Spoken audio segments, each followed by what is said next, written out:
सभी मित्रों को हिंदी साहित्य समागम चैनल में हार्दिक स्वागत और अभिनंदन है। मित्रों, इस चैनल के माध्यम से आपको TGT, PGT, LT lecturer, KBS Navodaya, EMRS और नेट जीआरएफ से संबंधित हिंदी के महत्वपूर्ण विषय से संबंधित तैयारी की जाती है और साथ में उत्तराखंड एलटी शिक्षण अभिरुचि से संबंधित। तो आप इस चैनल में नए हैं तो प्लीज़ इस चैनल को सब्सक्राइब कीजिएगा, लाइक कीजिएगा ज़रूर और अपने मित्रों तक इस वीडियो को पहुंचाने का कष्ट भी करना, शेयर जरूर कीजिएगा, जिससे कि बेहतर और उचित ज्ञान सभी को सुलभ प्राप्त हो सके। तो आज देखते हैं हम छायावाद से संबंधित हमने सीरीज चलाई है और छायावाद से संबंधित इससे पूर्व हम महादेवी वर्मा, पंत और जयशंकर प्रसाद को पढ़ चुके थे और आज हम सूर्यकांत त्रिपाठी निराला के जीवन परिचय, इनकी रचना गद्य पद्य में, उसका पूरा विश्लेषण और आकलन करेंगे, अध्ययन करेंगे। तो देखते हैं सूर्यकांत त्रिपाठी निराला जी का जन्म 21 फरवरी 1896 को मेदिनीपुर, बंगाल में हुआ था। महसा दल मेदिनीपुर, महसा दल भी आप याद नोट कर लेना। और इनका बचपन का नाम सूर्य कुमार था, इसको महत्वपूर्ण पॉइंट कर लेना आप, सूर्य कुमार। मृत्यु इनकी 15 अक्टूबर 1961 प्रयागराज में हुई थी। इनके उपनाम महत्वपूर्ण हैं: निराला, महाप्राण और क्रांतिवीर। अब हम इनके कविता संग्रह पढ़ेंगे। कविता संग्रह की बात करें तो परिमल, अनामिका, गीतिका, कुकुरमुत्ता, अणिमा, बेला, नए पत्ते, अर्चना, आराधना, कुंज, गीत गाने दो, रानी और कानी, महंगू महंगा रहा, महंगू महंगा रहा, राम की शक्ति पूजा बहुत ही महत्वपूर्ण है, जन्मभूमि, ध्वनि, ये इनकी रचना है। महत्वपूर्ण आपको नोट करना है: परिमल, अनामिका, गीतिका, कुकुरमुत्ता, अणिमा, बेला, नए पत्ते, अर्चना, आराधना। ठीक है। इसके साथ आपको तुलसीदास, इनकी बहुत महत्वपूर्ण रचना है और तुलसीदास जो है रचना पूछी गई थी।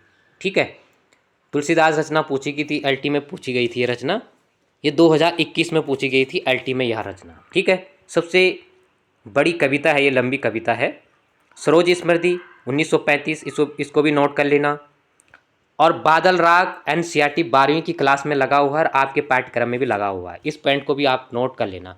अट नहीं रही है, हट नहीं रही है, ऐसा नहीं है, अट नहीं रही है। और दूसरा 10वीं में जो कविता इनकी दो, उत्साह और अट नहीं रही है, ये 10वीं में लगी है। तो आपको ये तीन चीज़ें पढ़नी है, तीन पाठ: बादल राग, अट नहीं रही है और उत्साह। ठीक है, ये एनसीईआरटी में लगे हुए हैं। भिक्षुक, विधवा, गीत कुंज, यह भी महत्वपूर्ण है। ठीक है, बाकी इसमें राम की शक्ति पूजा बहुत महत्वपूर्ण है, जो 1926 में यह रचना प्रकाशित हुई थी, इसको भी नोट कर लेना। अब हम देखते हैं कि निराला के उपन्यास, निराला के उपन्यासों की बात करें। उपन्यास अप्सरा, अलका, प्रभावती, निरुपमा, कुल्ली भाट, बिलेसुर, बकरीहा, चोटी की पकड़, काले कारनामे, चमेली, इंदुलेखा, उच्च श्रृंखला। ठीक है, तो इनकी बहुत से महत्वपूर्ण अप्सरा, अलका, प्रभावती, निरुपमा और कुल्ली भाट, चोटी की पकड़ और काले कारनामे इनकी काफ़ी प्रसिद्ध उपन्यास हैं, इनको भी नोट कर लेना। तो कभी अगर काव्य से नहीं पूछेगा तो हो सकता है कि उपन्यास से भी पूछा जाता है, आप इस पॉइंट को भी नोट करेंगे। ठीक है, देखते हैं कहानी। कहानी भी इनकी काफ़ी प्रसिद्ध है: चौधरी चमार, शुक्ल की बीवी, सखी, लिली, देवी, पद्मा, श्रीमती गजानन देवी, श्रीमती गजानन देवी। आपने नोट करना है चौधरी चमार और सखी और शुक्ल की बीवी, कई बार पूछा गया है, इन पॉइंटों को आप नोट कर सकते हैं। ठीक है, निबंध में भी इन्होंने कार्य किया और निबंध अगर इनके देखें तो प्रबंध परिचय, प्रबंध पद, प्रबंध प्रतिमा, एक प्रबंध संग्रह है, चाबुक और चैन, चाबुक और चैन, चाबुक कई बार पूछा गया तो आप इस पॉइंट को भी नोट कर लेना। आलोचना में भी इन्होंने कार्य किया। रविंद्र कविता कानन काफ़ी प्रसिद्ध है। पंत और पल्लव, पंत और पल्लव भी पूछा गया है। अनुवाद की बात करें तो अनुवाद में भी इन्होंने कार्य किया। आनंद मठ, कपाल कुंडला, दुर्गेश नंदिनी, राजयोग। आनंद मठ, कपाल कुंडला, दुर्गेश नंदिनी और राजयोग इनकी महत्वपूर्ण अनुवाद है, अनुवादित रचनाएं हैं। और पत्रिका से भी पूछा जाता है। समन्वय 1922, मतवाला 1923-24, सुधा का संपादन भी इन्होंने किया है। ठीक है।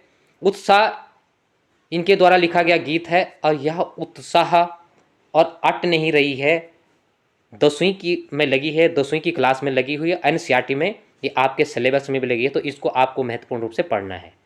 तो उत्साह आ जाएगा कि किसकी कविता है, तो आप वहाँ पर ध्यान रख लेना। उत्साह और अट नहीं रही है, इन दो महत्वपूर्ण पॉइंट को आप नोट करेंगे। अब देखते हैं कि इनकी दो प्रसिद्ध रचनाएं हैं, एक अनामिका और एक परिमल।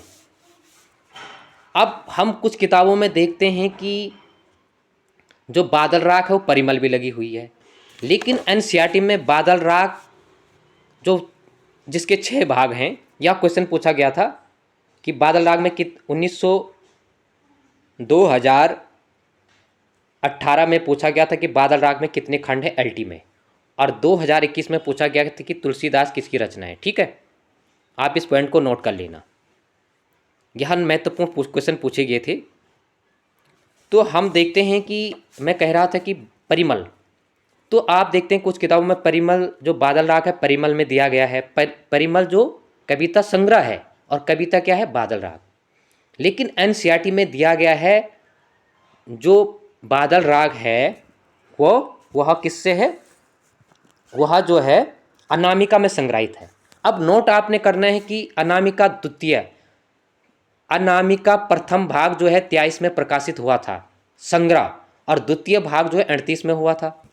ठीक है, तो हो सकता है कि इसके कुछ भाग जो है अनामिका में संग्रहित हो बादल राग के। लेकिन आप एक महत्वपूर्ण पॉइंट नोट कर लेना आएगा कि बादल राग किस कविता संग्रह में है, तो आप वहाँ पर कन्फ्यूजन नहीं होंगे, वहाँ पर आप सीधा अनामिका ही लिखेंगे। एनसीईआरटी में यहाँ लिखा गया है, आपका कन्फ्यूजन दूर हो गया होगा। अब हम देखते हैं कि अनामिका का प्रथम भाग जो प्रकाशित हुआ था कविता संग्रह है, वह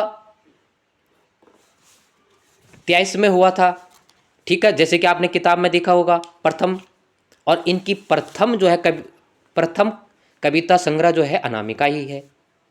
ठीक है, लेकिन द्वितीय जो है अनामिका का प्रकाशन द्वितीय संस्करण का 1938 में हुआ था, और 1938 में अनामिका में बहुत से प्रसिद्ध रचनाएं हैं। कौन कौन से हैं? सरोज स्मृति 1935, सम्राट एडवर्ड के प्रति और प्रियासी, राम की शक्ति पूजा 1936, रेखा और तोड़ती पत्थर, इसमें भी मैंने नोट किया है, और सच है 1935, सच है 1935, सरोज स्मृति 1935, राम की शक्ति 1936। इस पॉइंट को आप नोट कर लेना। ये तोड़ती पत्थर, सरोज स्मृति, राम की शक्ति पूजा, ये 3 महत्वपूर्ण रचनाएं अनामिका द्वितीय संस्करण में प्रकाशित हुई 1938 में।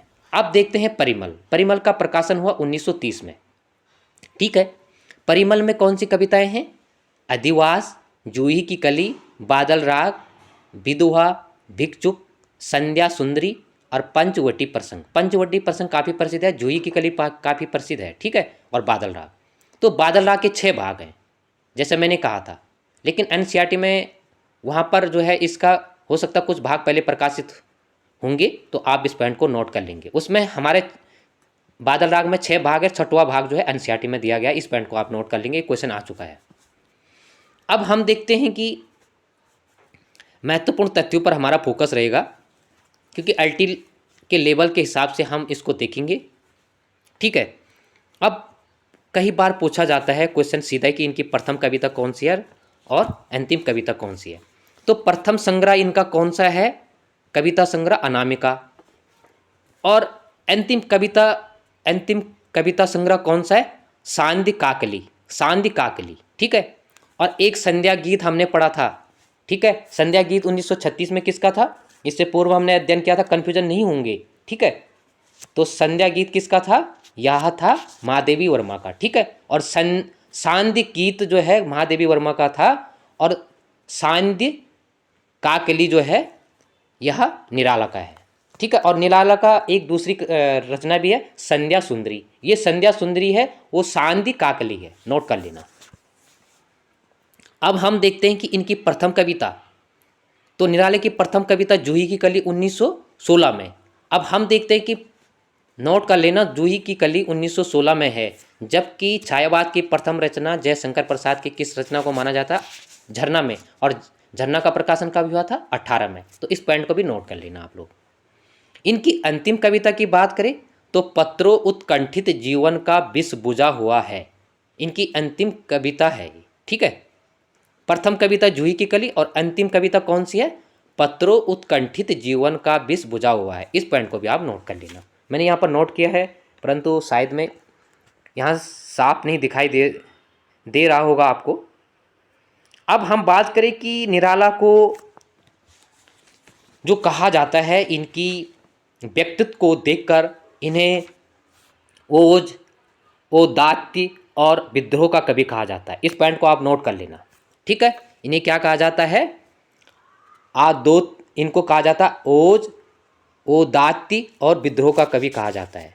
और एक बहुत प्रसिद्ध पंक्ति निराले की पूछी जाती है, जो कि परिमल की भूमिका से यह है। कई बार ऐसे भी आ जाता है कि परिमल की भूमिका से यह पंक्ति किसकी है, और जो पंक्ति दी रहती है और नीचे दिया रहता है कि यह कविता किस कविता से है या संग्रह से है।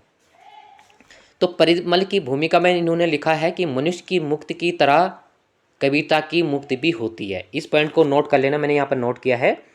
कविता मनुष्य की मुक्ति की ही तरह कविता की भी मुक्ति होती है। ठीक है, इस पॉइंट को भी आप नहीं भूलेंगे। अब हम देखते हैं कि दूसरा, इनकी पत्रिका भी कई बार पूछी जाती है, समन्वय, मतवाला और सुधा पत्रिका। ठीक है, कविता जूही की कली छंदों से मुक्त है और इसलिए निराला को मुक्त छंद का प्रवर्तक कहा जाता है। मुक्त छंद का प्रवर्तक कहा जाता है निराला से। इन पॉइंट को याद कर लेना। ठीक है, इनका प्रसिद्ध जो छंद है वो आप जानते होंगे, मुक्तक छंद। तो मुक्तक छंद को क्या छंद कहा जाता है? रबर और केंचुआ छंद कहा जाता है। रबर और केंचुआ छंद भी कहा जाता है। इस पॉइंट को भी आप नोट कर लेना। ठीक है, इनका सरोज स्मृति है, तो यह हिंदी साहित्य का सर्वोच्च प्रथम शोक गीत माना जाता है, क्योंकि जो सरोज थी उनकी बालिका थी, जिसका अल्पकाल में ही निधन हो चुका था, आप जैसे जानते होंगे। तो उसी में ही उन्होंने एक मार्मिक और चिंतनीय कविता की रचना की थी।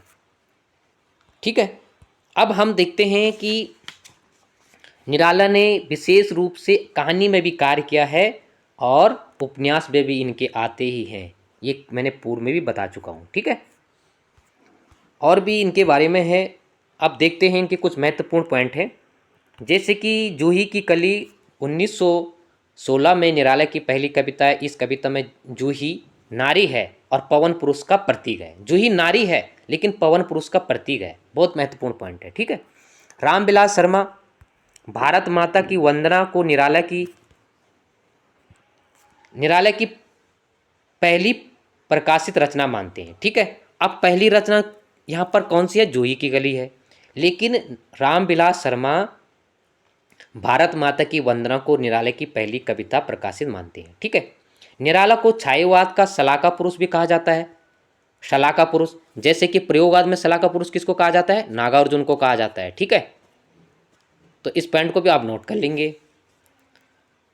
अब देखते हैं कि निराला को छायावाद का शलाका पुरुष भी कहा जाता है। निराला को हिंदी में मुक्त छंद का प्रवर्तक माना जाता है। मुक्त छंद को रबर या केंचुआ छंद भी कहते हैं। निराला ने कवित्व को हिंदी का जाति छंद का, अब इस जाति छंद की संज्ञा किसको दी? कवित्व को दी। इस पॉइंट को भी नोट कर लेना। यहाँ मैंने अभी कहा था कि परिमल की भूमिका में उन्होंने कहा था कि मनुष्य की मुक्ति की तरह ही कविता की मुक्ति होती है। मनुष्य की मुक्ति कर्मों के बंधन से छुटकारा पाना है और कविता की मुक्ति छंदों के शासन से अलग हो जाना है। अगर ये पूरा नहीं भी पूछेगा तो ये ऊपर वाली पंक्तियाँ कुछ ना कुछ पंक्तियाँ पूछ लेता है। ठीक है, कहाँ तक? मनुष्य की मुक्ति की ही तरह कविता की मुक्ति होती है। बाकी इसमें मैंने अभी बताया था कि इसमें ये रचनाएं मैंने बता चुका हूँ कि परिमल में कौन सी रचनाएं थी, अनामिका में कौन सी रचनाएं थी। ठीक है, इसमें है लंबी कविता। और लंबी कविता में आप जानते होंगे कि राम की शक्ति पूजा तो है ही, यमुना के प्रति, बादल राग, पंचवटी प्रसंग, सरोज स्मृति और शिवाजी का पत्र, ये सारी रचनाएं क्या है इनकी, कौन सी रचना है, ये भी लंबी कविता में आते हैं। इस पॉइंट को भी आप नोट करेंगे, ठीक है। इन महत्वपूर्ण तथ्यों को आप अपने जहन में रखेंगे। बाकी मैंने आपको बता दिया कि संध्या सुंदरी भी इनकी रचना है और सांध्य काकली भी इनकी रचना है, लेकिन सांध्य गीत जो है महादेवी वर्मा की है, ठीक है। कई बार थोड़ा सा ऐसा हो जाता है कि आप अभी से ही तैयारी बेहतर रूप से करोगे तो मुझे नहीं लगता कि एग्ज़ाम के समय आपको कोई दिक्कत होगी।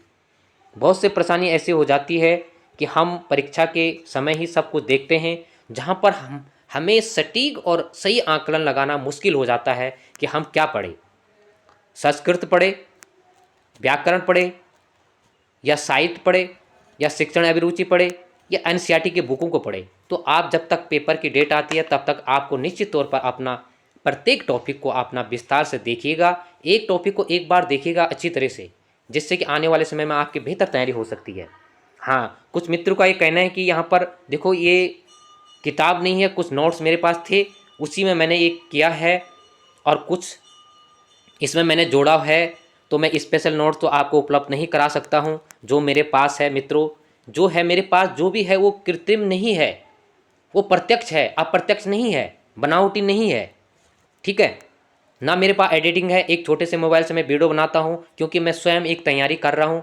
मेरा वीडियो बनाने का औचित्य यही है, महत्व यही है कि मेरा भी रिवीजन हो जाता है, ठीक है। बस जितना समय इतना ही समय मैं दे सकता हूँ, ज़्यादा नोट्स में उपलब्ध नहीं करा सकता हूँ, ज़्यादा वीडियो में उपलब्ध नहीं करा सकता हूँ, तो आप इसके लिए मैं क्षमा चाहूँगा। कहीं पर गलती हो जाती है तो उसके लिए भी मैं क्षमा चाहूँगा। और लेकिन कोई महत्वपूर्ण अगर मैं आंसर गलत बताता हूँ तो कमेंट बॉक्स पर अपना ज़रूर दीजिएगा। बाकी भाषा शैली अलग अलग होती है। आप अगर राजस्थान का टीचर टीचिंग करेगा या अध्ययन कराता है या हिंदी की क्लास चलाता है तो उसकी भाषा, उसकी लफ्ज़ जरूर वहाँ पर आएगी, या उत्तर प्रदेश का है तो ये तो सामान्य तौर पर है। कहते हैं कि भाषा और नदी, जिस प्रकार नदी आगे बढ़ती है वो अपना रूप और परिवर्तन होता ही रहता है, इसी तरह भाषा का भी महत्व है मित्रों। इस चीज़ को कभी नहीं भूलना चाहिए आपको कि जिस तरीके से भाषा भी एक व्यक्ति से दूसरे व्यक्ति या एक क्षेत्र से दूसरे